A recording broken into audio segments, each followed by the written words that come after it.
dari security dilemma berkembang dari pemikiran realis. Salah satu argumen dari realis adalah negara merupakan aktor utama dalam sistem internasional. Cerminan dari sifat dasar manusia membuat sistem internasional itu bersifat anarki. Keamanan nasional merupakan faktor utama dalam pemikiran realis, sehingga negara-negara berupaya untuk meningkatkan sektor keamanannya dengan merasa wajib memiliki sarana ataupun instrumen, baik utama maupun pendukung, seperti misalnya kekuatan militer dan persenjataan.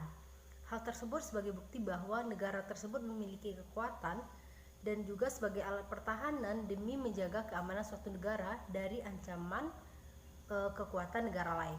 Nah, adanya upaya untuk meningkatkan kekuatan atau pertahanan dari suatu negara menimbulkan yang namanya security dilemma. Bagaimana bisa? Ini penjelasannya. Menurut John Hearst, security dilemma adalah sebuah gagasan struktural di mana upaya-upaya yang dialami oleh sebuah negara untuk menjaga keutuhan keamanannya sendiri, terlepas dari apapun niatnya, cenderung memicu ketidaknyamanan bagi negara lain, terkhusus negara yang berada di sekitarnya. Karena masing-masing negara mengambil tindakan dan tindakan yang diambil oleh negara lain bersifat mengancam. Nah, adanya usaha dari suatu negara untuk meningkatkan kekuatan militernya, setiap negara tentu tidak mau disaingi oleh negara lain dalam peningkatan keamanannya sendiri.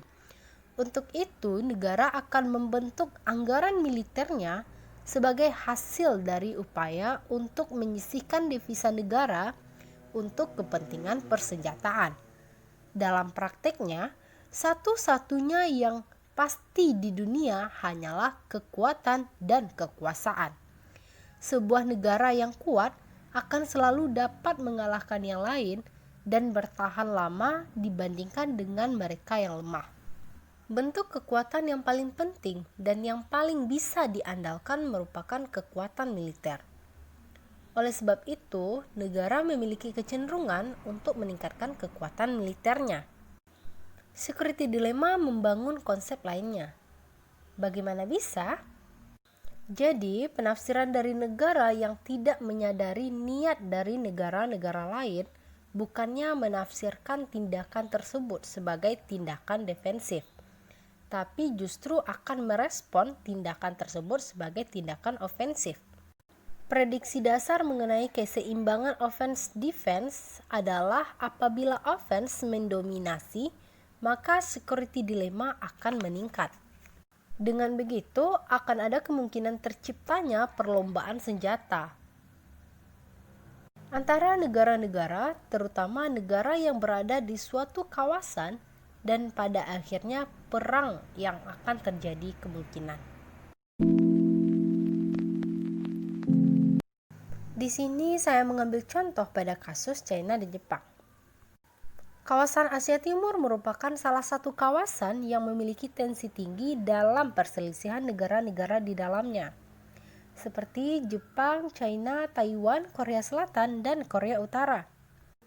Misalnya seperti Jepang dan China, yang mana hubungan kedua negara tersebut diwarnai dengan kecurigaan dan kebencian.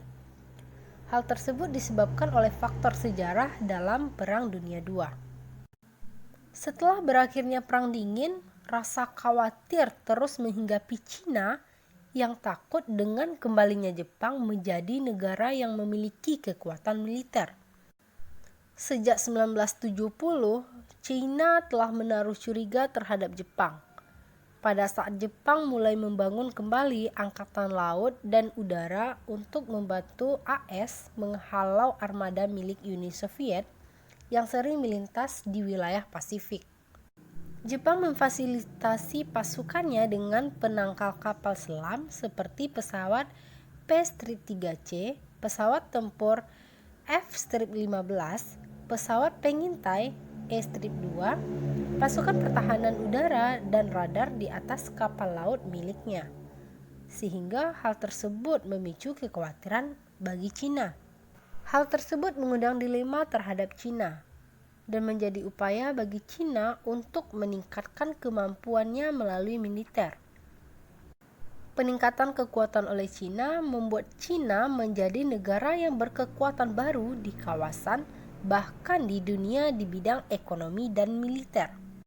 Hal ini tentu juga menimbulkan dilema bagi Jepang, karena jika dilihat dari segi militer, Cina lebih unggul satu langkah daripada Jepang.